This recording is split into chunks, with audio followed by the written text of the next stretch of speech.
Yeah. So, well, who might be attacking a medical device that's connected might turn on why they would attack it. So it's hard to.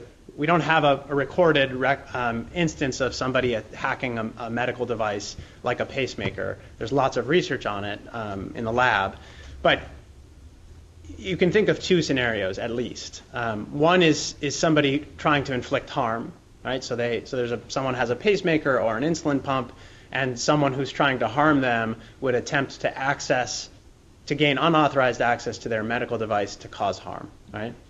And you could hypothesize based on who the individual is and what kind of harm they're thinking about inflicting, who the other entity might be. So if we're talking about a political figure, their medical device potentially being hacked, or maybe an Olympic athlete, there are a number of instances where there might be another player, an enemy, another state, a competitor in the business space who would have an incentive to affect the performance of one's medical device in a way that is clearly illegal. Let me be clear, but I think the incentive is clearly going to be there. People have been hurting each other as long as humans have been around, and this is not going to stop when we enter the world of connected implantable medical devices.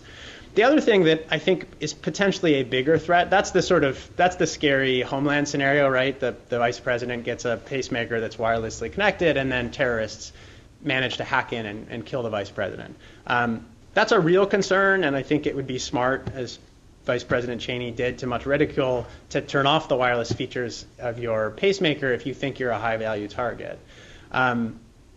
The other scenario the other reason people might try to gain access to a medical device is to collect information about the user.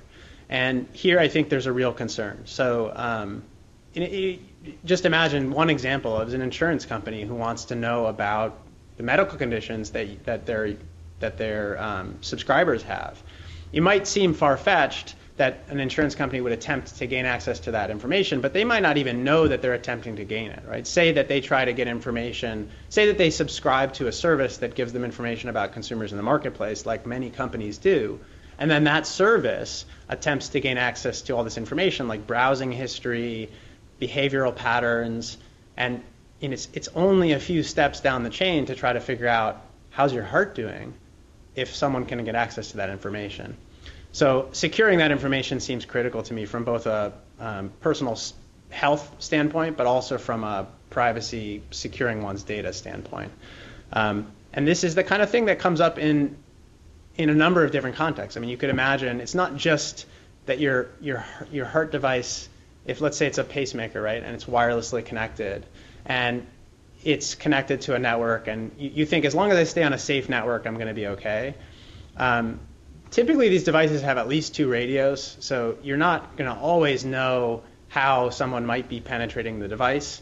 In the future, they will likely have more than two radios. But we pass through portals where people are scanning the signals that our technology is giving off all the time.